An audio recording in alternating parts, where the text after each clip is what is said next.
Well, at least the story is finally moving along, but what I cannot understand is why wouldn't this chapter end the Act 2? This may have been the perfect opportunity to end it. Instead, we are now going on a break. Well, that is to be expected, but I am actually surprised. It seems Oda really did take a 1-week break when it was a holiday. I thought for sure he was gonna do the typical schedule, but for once he did not. But now he will do the schedule again, that is apparent.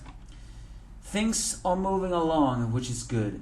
However, it's the ending of this chapter that really creates the controversy. I mean, granted, we all saw this coming. What creates the controversy is the one thing I have demanded over and over and over again. Please kill off those Yonkos! That is my biggest dream of this arc. Do that and I will love One Piece again. Or at least I will complain less about it again. I will be so thankful if these two Jonkos are defeated.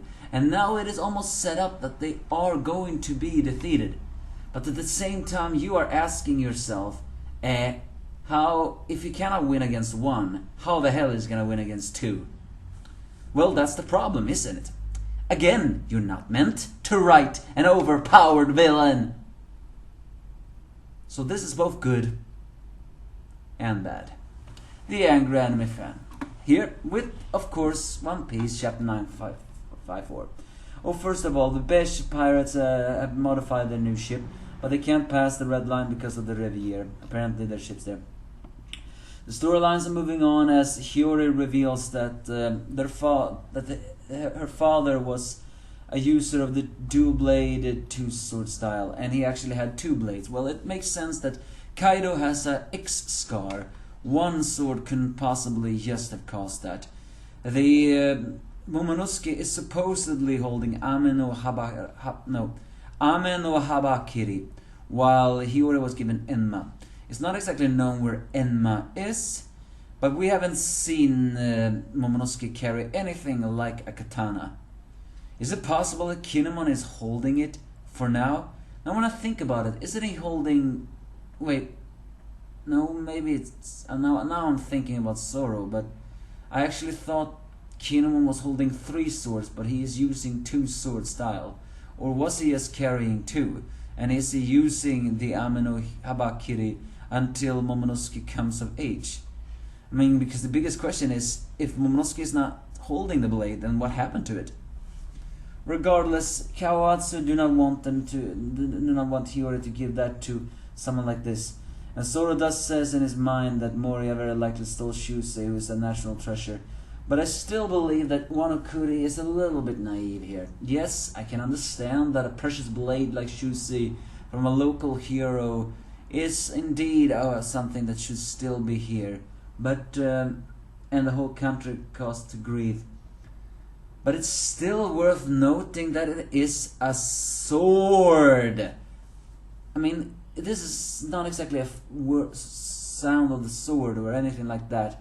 Although there are sword masters, but I do wonder if the real Ryuma was here, would he actually feel that this is a good idea to, give up his sword and so it can forever rest? The zombie Ryuma may have been animated by Brooks' shadow, but he also said, if you are its master, then I think this blade will be satisfied. This seems to suggest to me, even though that was not Ryuma, that a blade is meant to be used. It is not meant to be preserved. Either way, Zoro eventually accepts, but it's not known if that will happen. Elsewhere, back in the barracks, it's revealed to everyone's shock that Hawkins is not loyal to Kaido. He always struck me as the evil one. Well, he and Apu, who is actually, at least to Hawkins, revealed to be the true evil supernova. Granted, however, Apu being evil, that is good. So please do not redeem Apu. If you're gonna redeem Hawkins, at least do not redeem Apu! Because ever since he's first appeared, he has been nothing but a jackass. And I'm pretty sure he is meant to be just that, a jackass. So here Hawkins is saying that he is only submitted to Kaido because, well, that was a chance of survival. It makes sense, because not only because of who Kaido is, but also because Hawkins is a coward. I've said it before, I believe Hawkins is a coward. He follows fate, and according to his fate, winning was 0%, surviving was 40%, therefore he took that as a chance. It also appears that Law and him has been fighting, but Law has been winning, which is pretty surprising. But of course Kid and Killer refused and then fought. Kaido even gave them an ultimatum to serve them. But what happened to what happened to the rest of the Kitto pirates, we don't know. But Kaido did say, if you want to save your captain, then do this and that. And we all know what happened to Killer.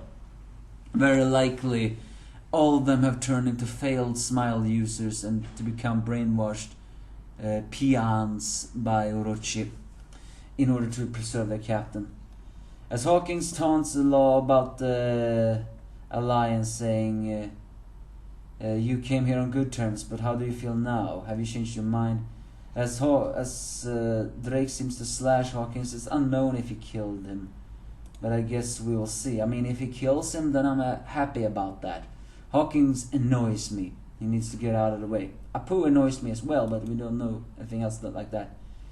What I'm more concerned about is that Law, as I said before, Law was on good terms with Straw Hats, but the combined effects of Shinobu as well as the Straw Hats not defending Law when it's needed, as well as Straw Hats Luffy's enormously reckless approach. I mean, Law should have known by now that he's always reckless, but Law is also a bit annoyed that Luffy is so reckless, because this time is one of the few moments he must not be reckless. This is a Yonko, after all. So it's very likely that Law is not so very happy about the alliance anymore, and very likely he is not going to be loyal. Either way, as soon as he escapes, someone appears. As Law just escapes, he says that if you let me escape, if it's some grand plan of yours, then I'll go along with it. We of course do not see who this is, but if this is really Drake, then please let it be so. Please don't make him a loyal subordinate to Kaido. Then again, if he is really an undercover marine, I will be pissed off about that as well. But we need to find out who Drake really is. He is a mystery. And I do not mean that in a good way. But what makes this chapter a little bit more better is that we are actually jumping 2 days until 5 days. When it's 6 days, Luffy is training with Hyo's instructions in order to bend a certain metal, and imagining that is Kaido. Will Luffy really achieve that level? Hyo thus says that our enemy is a monster, but you can definitely do it. Well, of course he can do it. He's the main character. If he can't do it, no one can. In 5 days, years later, the rest of the others are building up the place. The weapons are gathering. The recovery squad, preparation squad, and many things more. It's revealed that the 2 lines on the thing is only something the people of Wano will know. It's at first it looks like he would do something called a Habu snake, which means Port Habu, because apparently all the different ports are named after animals. Neko, Kwaro, Mogaro, Habu, Tokage, Itachi. Tokage is lizard, as you know. After all the ports are named after animals. But Udon's port, Tokage, is the lizard port, and he changed their meeting spots in order to ensure that someone's perceived as enemy cannot disturb the plans. Because they're gonna enter through certain things. As the alliance, yes, including Zoro, which creates a very big controversial moment. What the hell happened to Hiyori? Granted, because Kawamatsu is there, you know. Granted, Hiyori very likely do not want to meet Momonosuke until this war is over, and even Momonosuke said the same. But it still doesn't exactly answer where he is and stuff like that. So, the strategy meeting is the meeting that they're gonna enter through something else. And it's revealed that there is a second opening inside of Wano. Actually, there's a cave behind the waterfall. and only those with Kaido and Orochi can enter it. It goes into the Port Mogura, where they can actually lead up to the top. As Apu calls in with all of his different taunting, we see some strange kids there. Okay, why are kids on Uniwagashi? Or are you telling me those are slaves? Or are these some important ones? But then suddenly we once again see the controversial thing is here. I once again has to complain. I mean, just how many different people does Kaido's crew have? First, we had the headliners. Then we had the all-stars. Then we had the pleasures. Then we had the gifters. Well, technically we had the gifters and the headliners first. And pleasures and gifters and then headliners first. Then we had the all-stars. Now it's revealed that Kaido's troop has another troop called the Numbers, which appears to be extremely barbaric and hostile people that even are willing to eat for other people. And we, of course, as usual, do not see their appearance except on the shadows. But what makes this so very strange is that they seems to be in the shape of giants. Monster-like giants, mind you. So, what? Are you telling me these are devil fruit users that have eaten something else? Or is this giants who have eaten devil fruits? Because they are gigantic, these Numbers. And according to Queen, they have drinking problems. So the thing is, wonder is that is the Numbers the strongest members after the All-Stars? Because I thought the Flying Six headliners were the strongest headliners. Then again, they were called the strongest headliners, not the strongest after the All-Stars. But the Numbers seems to be reminiscing of advanced headliners, dangerous mooks, but definitely more dangerous than any headliner, especially if they're that gigantic. So what are they? Giants, Kaido's kind, or something even worse? Either way, the worst thing of it all is that Kaido and Big Mom came to an understanding, and they actually have decided to form an alliance. And of course they will kill each other once they take over the world. So yeah, this is very controversial, but also very good. It's controversial because Luffy couldn't even dent one Yonko, so how the hell can he dent two? But again, this does show that Big Mom's defeat, as well as her demise, and Kaido's defeat just got stronger.